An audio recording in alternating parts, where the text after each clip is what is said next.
What is it? What is this divine beauty? This gift from the heavens? Oh god, it's Mistercraft! Hello everybody and welcome to this video, and it is an extra special one because we are taking a look at one of the greatest, if not the greatest, aircraft ever produced, and this example of it has been made by one of the finest manufacturers of high quality kits this industry has ever seen. That's right, it's a D.H.82 Tiger Moth by Mistercraft. So firstly, I just want to fully disclose that I've been looking for this kit for some time, and it may not be for the reasons that most people would look for this kit. In fact, most people would probably look anywhere but this kit. I will take a look at Scalemates and show you what this kit is and the price and discuss that sort of thing later. Right now, we're going to just crack on with looking at what you get, starting with the box, which has this rather nice looking artwork. It does show the tail end of a tiger moth. It's flying away from the screen rather than towards, but hey ho. Top left, it tells us the scale 1/48th, and pay attention to this, always worth doing so with Mistercraft kits. We have decals for Britain, America, Germany, Australia, Poland, with optional Belgium, France, and a modern Dutch scheme. Now, I don't know why the Belgian, French and Dutch are necessarily optional. Surely all of them are an option, but hey, that's what it says.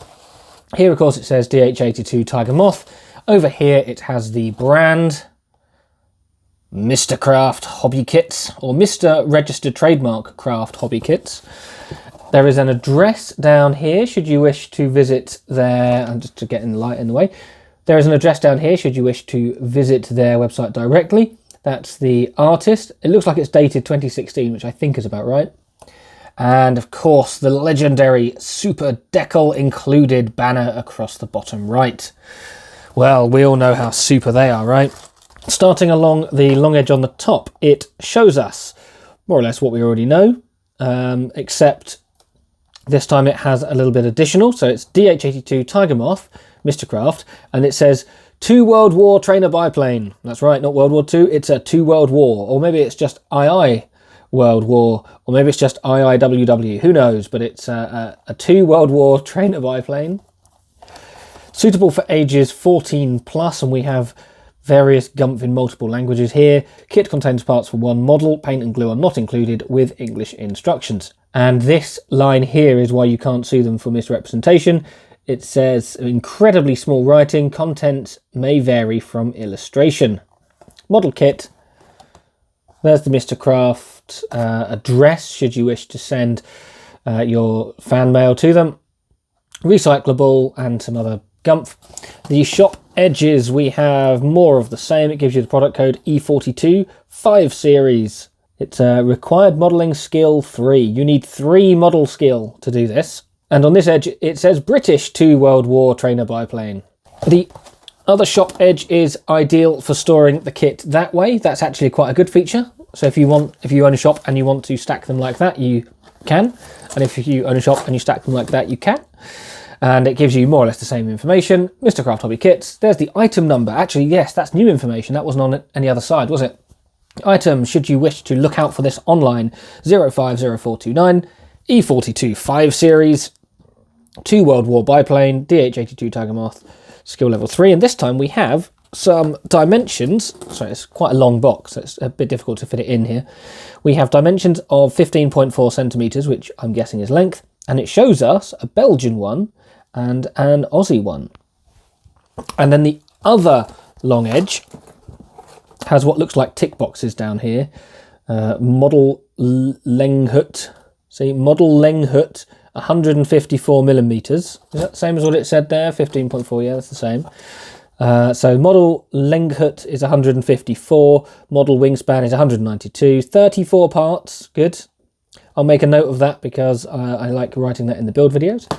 Made in European Community, there's the barcode, and here we have some of the schemes included. Note that this one is different from the one on the box, and these two are different from the one on the end. So we are seeing on the box 5 schemes, potentially 1, 2, 3, 4, 5. This might be 6. It could be 6 schemes. Don't forget, Up here we've got 8 mentioned, or 5 and 3.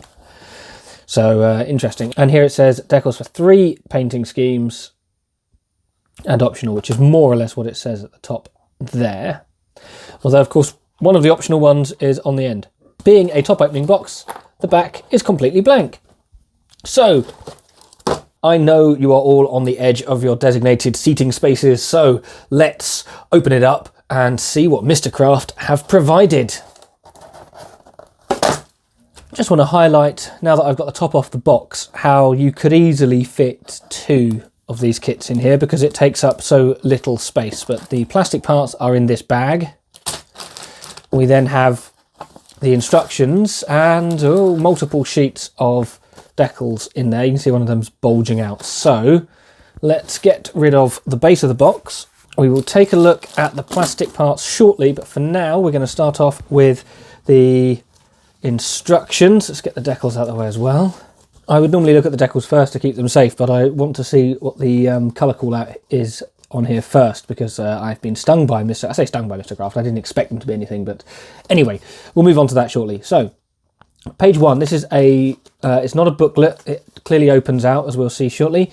It gives a brief history of the de Havilland D.H.82 Tiger Moth. It is obviously translated via some sort of software because it says weird things like training planes since the 30th years. I assume it means the 1930s, and the usual sort of formatting things that you get with translated instructions, such as could be pro space vided, with a tilting cover for training for night flying. And of course it says down here the De Havilland Land A Aircraft Company Limited. So anyway, read that, pause that and read that if you want. It's not as bad as some, but it is still a bit amusing. We have a sprue map. It tells us that there's not much, basically. Not that we were expecting much, but it tells us, yep, there's not much. Yep, there we go. And yes, this does indeed fold out. So I'm going to stretch that. It's now almost off the end of the desk. GB assembly instruction. Step 1. Pilot and seat assembly and instruction. We have a pilot figure. Yes, he appears to have a walking stick. I don't know why.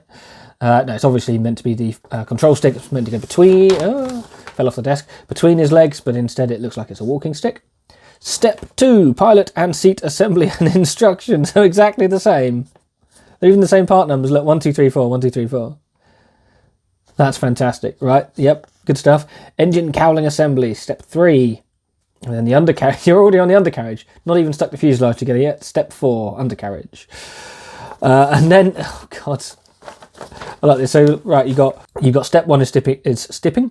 Step 1 is sticking 4 pieces together, and it's all very nice and spaced. And then steps 5 to 10 in no particular order. It's 5 at the top, 6 at the bottom, 7, 8 to the left, 9 is over there, and then 10. So that's basically glue the rest of the plane together. Nice. And then step 11 is installing windshields that look, well, let's face it, Mistercraft. And then 12 and 13, lower main wing and tail fin. So why do you cram everything down there and then have more space there? I don't know, whatever. Interplane struts.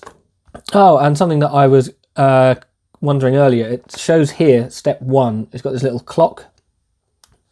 And it tells you what that means over here by step 14. So you've gone through 13 steps. Your plane looks a complete mess because you didn't let anything dry. And then they're like, oh yeah, by the way, guys, let it dry. And it's not at the top here either. It's not on that list. And I don't remember seeing it on any other page. Nope.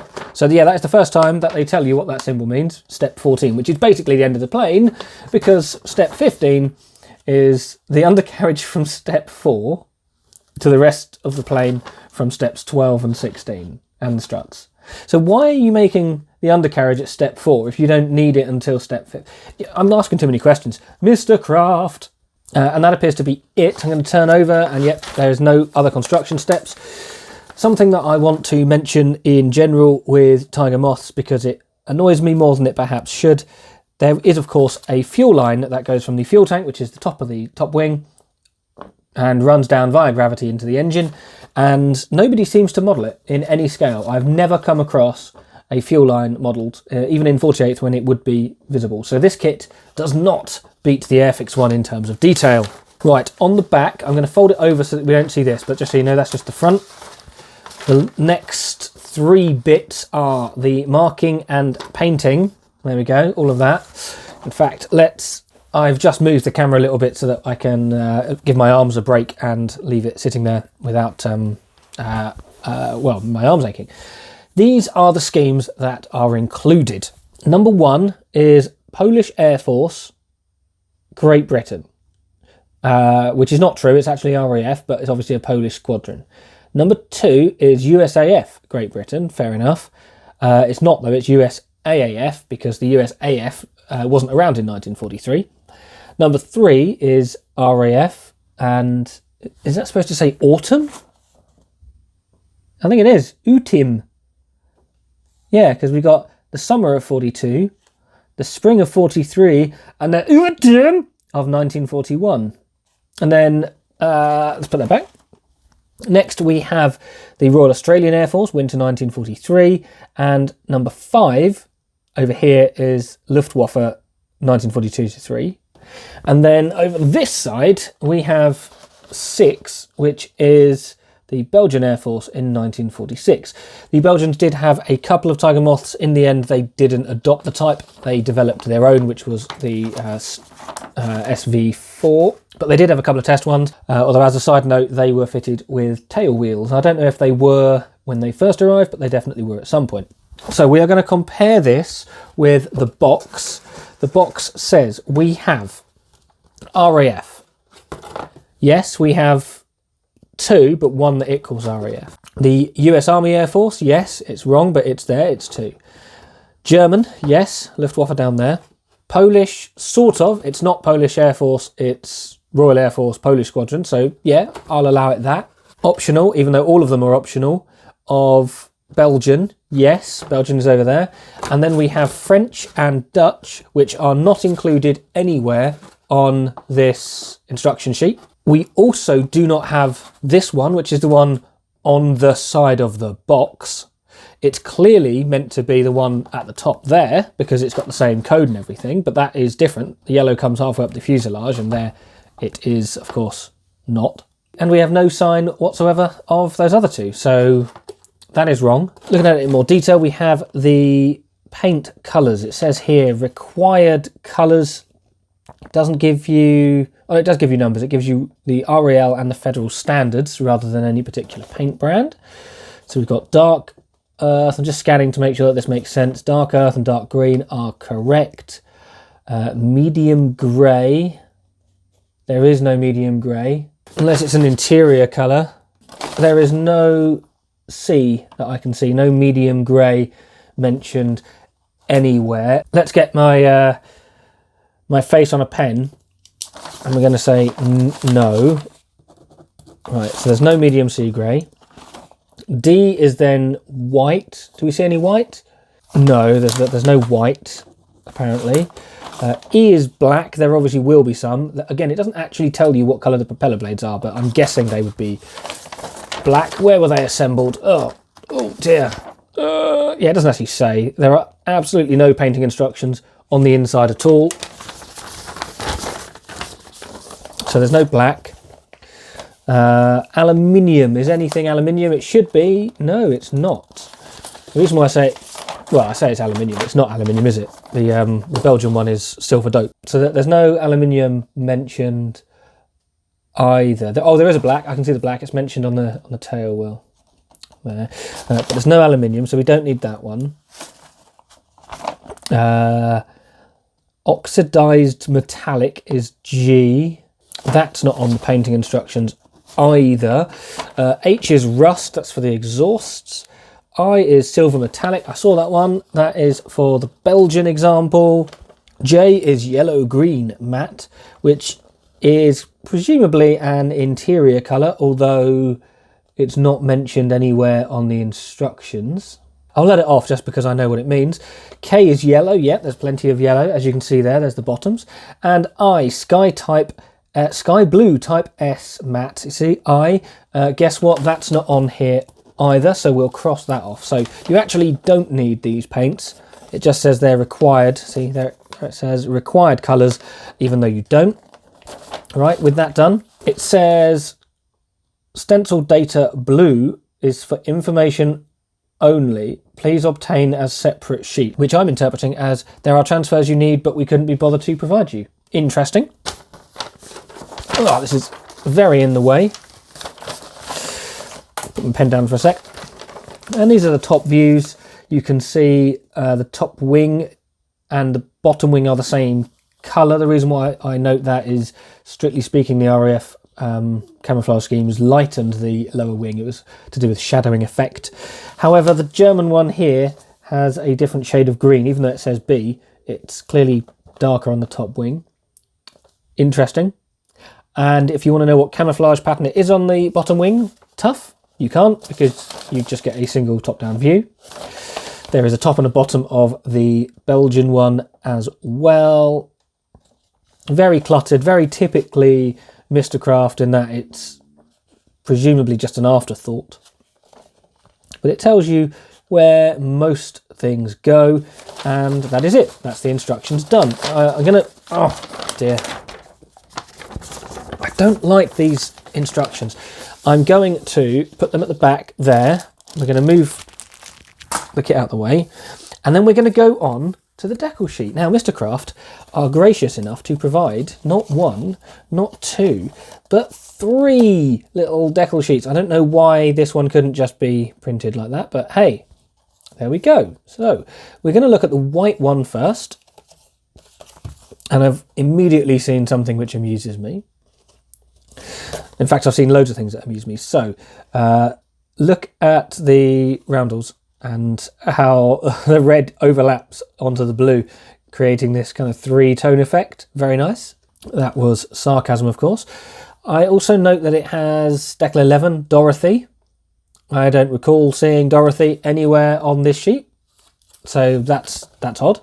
We do have the fin flashes as well, 2 types. That's 3 types, sorry, which is fine. That covers 3 of the aircraft. Got Belgian markings on here. I mean, they look fine. They're okay. We do have a rather missed match roundel policy, because 19, which is there even any point in looking at the instructions? Which one's 19? Oh yeah, no, there it is. It says 19. It says that 19 are for the fuselage, but it gives you red spots as well, as if it's the RAF ones, but the red spots are, or the red centres, are already there. So that's a bit strange. Interesting. Not very consistent, but definitely interesting. So that's sheet 1. Yeah, so we've clearly got 2 British schemes because we've got 2 different fuselage roundels. So we seem to have that one and that one. There's the American one. There's no letter N, but there's no registration on this at all. It's just roundels. There's the Aussie one. We've got no German one. We do have Belgian. We don't have Dutch. Are you keeping up? Good. Sheet 2. We have the walkways on both sides. Very, very thick, though. The quality of this doesn't actually look too bad. The quality here looks, well, almost home printed. It's awful. Whereas here, they don't actually look too bad. We have the registrations for, what have we got? 8209, T8209, which is that scheme, the top one. A17358, which is the Aussie one. DE745, which is the American one. So I think we've got everything that we've already seen, except with the German crosses. So yeah, fine. As I said, the quality of these looks a little bit better. And then we have that. Don't really know why. Just random post-war Dutch roundels and flag with PV OI. So one of them has PV OIO on it and the other has PV OOO on it. So you could do half a Dutch version and then the other half of another Dutch version. Okay, I guess. It's also got the code of E41 when... Oh, and that's got E32. And that's got E03 when the kit is actually E42. So what we are missing on the colour call out, a French option and a Dutch option. And on the decal sheet, we've got no reference to a French option whatsoever, but we do have a Dutch option. We have Dorothy written down, which I think is the American one. I think that's correct, but it doesn't mention the placing of it anywhere. And I've realised I'm overthinking it. What we've got is standard Mistercraft crap. I have cut open the bag and poured the contents onto the desk. And I say poured, I know you'd associate pouring with a liquid, but there's no real consistency to this. This was not bought new, so it is entirely possible that this has been damaged some way in transit, but I don't think that's likely. We're going to have a look at what we've been provided with. Okay, this is, I've just noticed this has come out. I've not missed anything, have I? No. There's a bag here that's been stapled, but there is nothing in it. I think that's where the clear parts are supposed to go, but there's nothing. It's just a bag that had been stapled. That's it. I can't see anything on the floor or anything in the direction that I dropped it all, so I don't think anything fell out. But that's it. There's a random stapled bag. Excellent. Does that come as part of the part count or not? There are loads of loose bits, but we're going to look at the two frames, if you can call them that. We've got fuselage halves. Oh no. Oh no. So look at the inside first, because I've seen something which is hilarious. This is the detail that we've got. As you see, they've obviously laser scanned a real one to make sure that they get all of the high fidelity detail that we are accustomed to. And then if you go on to the outer fuselage half, you can see they've gone for some panel line detail, which is interesting for a fabric aircraft, and a moulded on roundel and registration, T4747. Is that even one of the options you get?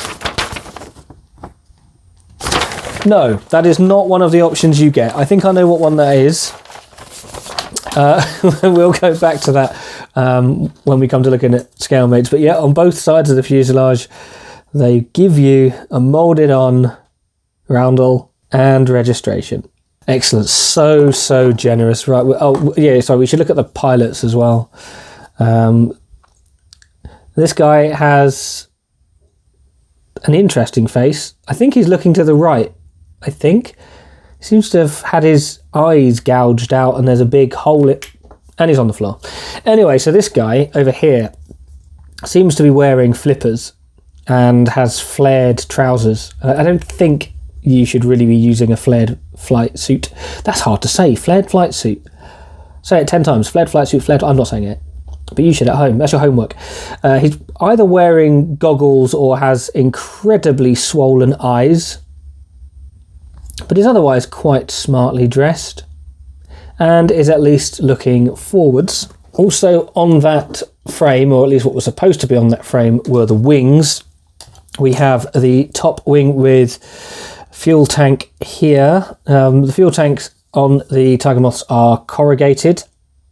This has incredibly fine corrugation, but there is at least some corrugation.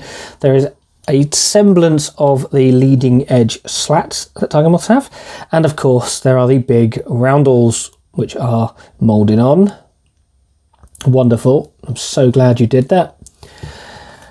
The actual surface detail is otherwise fine. I mean, it looks like fabric. It's a bit crude, but you gets the job done. It's not too bad. And the underneath, again, it looks more like it's just raised panel lines. It's a bit rubbish. And we've got square holes, so we better have some square pegs to stick in those square holes. Ejection pin marks here and here, but at least it's on the lower edge of the top wing, so you don't necessarily see it. The lower wing has ejection pin marks on the top surface, so everything that I said about the top wing is opposited, flipped, reversed. Speaking of reversed, on the lower wing, we once again have the moulded on roundel and registration. Both sides, upside down and one.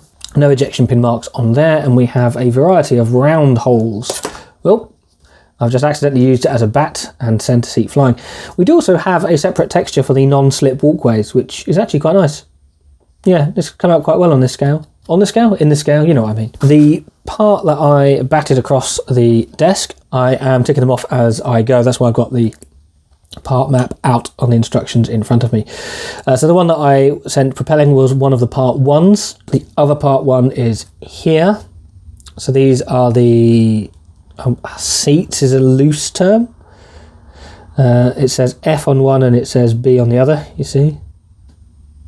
I'm assuming that means that the pilot in the front, or the trainer at the front, is called Fred, and the pilot at the back is called Barry. I'm guessing that's what it means. Otherwise, I mean, it could be Bernard, maybe? Fred and Bernard? It must be Fred and Bernard. There's no other explanation for it. We have some flash on the bottom. We have some flash on the top. We have some miscellaneous, just dodgy ejection nonsense. But yep, there we go. That's those two. We have a tail assembly, which is a very big pointy stick, a moulded on fin flash, and some extra plastic because they just love giving you extra value for money. It is interesting that it sort of looks like you could play Tetris with the size of the blocks that they've been putting down. Yes, interesting. And I'm just going to pick up the whole other frame. We have the nose, which again doesn't look too bad. It's certainly moth shaped. We have some struts featuring the pitot tube, and that's quite nice. All right. Nothing wrong with that. It's all good. We have some instrument panels with moulded on instruments, by which I mean some circles. A very wobbly tailpiece, as you can see there, with some ejection pin marks on it, but otherwise okay. Some squares. The squares were part of the seats, weren't they, I think? Oh, I can't remember and I don't really care, but some squares. One wheel. The other wheel is here. So we can look at the wheel detail. It's got what just essentially looks like a tiny nipple on it.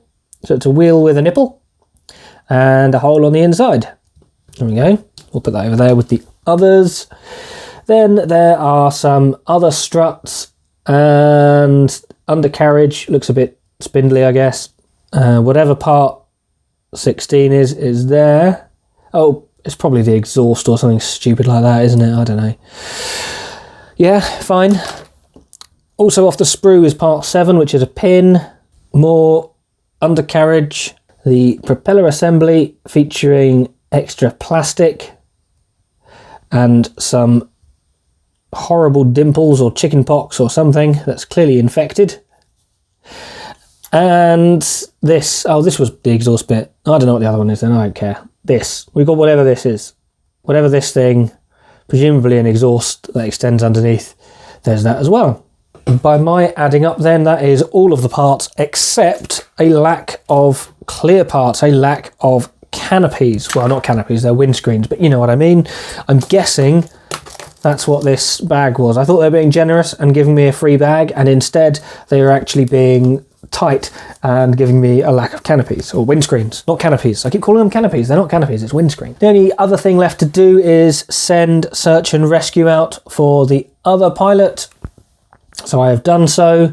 Going back to him, he's definitely looking to the side. They do have straps moulded onto their back. Their head is definitely turned 90 degrees in a way which is probably a little bit excessive. I don't quite know what he's looking for, but it does look a bit painful. And the extra plastic also gives him this, or his helmet, this mohawk. So there we go. I don't know if this is Fred or Bernard, but, well, he's got some medical issues. Right then, the kit entry on Scalemates. It shows here the product code. Clearly the same image. It doesn't give a release date. I think 2016 is about right, partly because of the date on the artwork and partly just from listings that I found online. So 2016. It is currently no longer available, as in you can buy it new and unsold, obviously, but it's not something which is in their range. It's not something which you can necessarily go into a shop and pick up unless it's been sitting there for nearly a decade. However, a decade is nothing compared with how long this tooling's been around, because it's originally the 1958 Merit tooling, which itself, they state, is a clone of the Aurora kit. So there we go, 1958 apparently. And it has mostly been released by Smear since the 1980s, and that kit has also been around in this colour until relatively recently. As you can see here on the Artiplast box, this scheme is clearly the one that they've moulded the details after. I don't know if it would have been like that on the original Merit release. There's no instructions or anything on the Scalemates listing, but definitely the Artiplast one, and then the Smear one here as well is apparently, or probably the same one, except it's flying upside down, which I wouldn't recommend doing in a Tiger Moth because its fuel will cut out. It is gravity fed, so as long as you're only rolling and not flying upside down, you should be all right. Also interesting to note, and I know Scalemates is user updated, so this is nothing to do with Mistercraft, but the schemes that Scalemates say that you get are the 6 that you actually get, and I assume they're just treating the Dutch decals as freebies. It does also confirm there are 2 RAF schemes rather than a Polish Air Force scheme, but whatever. Oh, and it corrects it to US AAF rather than USAF, but whatever, we'll let them off. So how much would you expect to pay for this garbage? Well, I suggest you make sure you are firmly secured on your place of seating, because I've seen this available for well over £10. I know, it's a 1/48 scale kit and it's such high quality, you think, what? Obviously it's going to be more than £10. But on Hannon's until recently, the Smear box was £8.80. Well, I say the box, obviously there was actually an aircraft inside, at least I assume. That was £8.80 at full price, and you could pick that up for around £6 or £7 from certain places. I've never seen the Mistercraft version sell for below a tenner. This one itself, including postage, cost over £12, and it was from eBay. Excellent service from the eBay seller. It was sold as new, dispatched really quickly, and it's about £3 in post and packing, so it's actually about £9. But even then, it was still the cheapest option. Some of these were up over £15. I don't know why you would want to pay that amount of money for this kit, but hey, if there's a market for it, I guess people will pay it. Obviously, there is a newer Airfix tooling available, which I have featured on the channel before, both in unboxing form and build form, and I have another one to go. No, I'm not going to be so cruel as to build them both together. And in all honesty, this was a present for me from my other half, because they find it funny when I have to build a Mistercraft kit. I don't know whether that's a sign of affection or hatred, but either way, this was a birthday present from the other half, just because it's my favourite plane and everyone's favourite brand. So a question for those of you who are still watching and haven't quit in a ball of Mistercraft induced rage: what do I do with it? Do I just chuck it together as Mistercraft intended and make a video of it and then presumably put it in the bin? Or do I attempt to salvage something out of this? And which scheme do I go to? And if anyone says French, no, all right? No. Just because they've put it on the box doesn't mean I'm going to include it. In fact, right, I can't do the French one because, look. There we go. It's not on there anymore. It's gone. Oh, and it was on here as well. Let's get rid of that. Not French. And is there anyone out there who's had the misfortune of building this kit? Any expectations that I should be aware of beyond it being a barrel of laughs, I assume? And if there's any lawyers watching, is this suitable grounds for issuing divorce papers? Just asking for a friend. Don't forget to like if you liked the video, subscribe if you haven't already, and you could of course become a channel member like the people appearing on screen. They probably already know if I've started this kit because I tend to share pictures of what's on my bench with them long before it reaches any other socials. And I would also like to clarify that they had no say in the purchase of this utter trash, and do not necessarily endorse this behaviour, but I'm incredibly grateful to them. So if you're interested in joining them, then there should be details below. But if not, it doesn't matter. Just making it this far and not sending me Mistercraft kits is all you need to do. On that note, I'm going to say goodbye and issue the health and safety warning that Mistercraft kits may cause serious health concerns, and you should make sure that you are aware of what you're getting into before purchasing them. Until next time, goodbye. Mistercraft, Mistercraft, Mistercraft.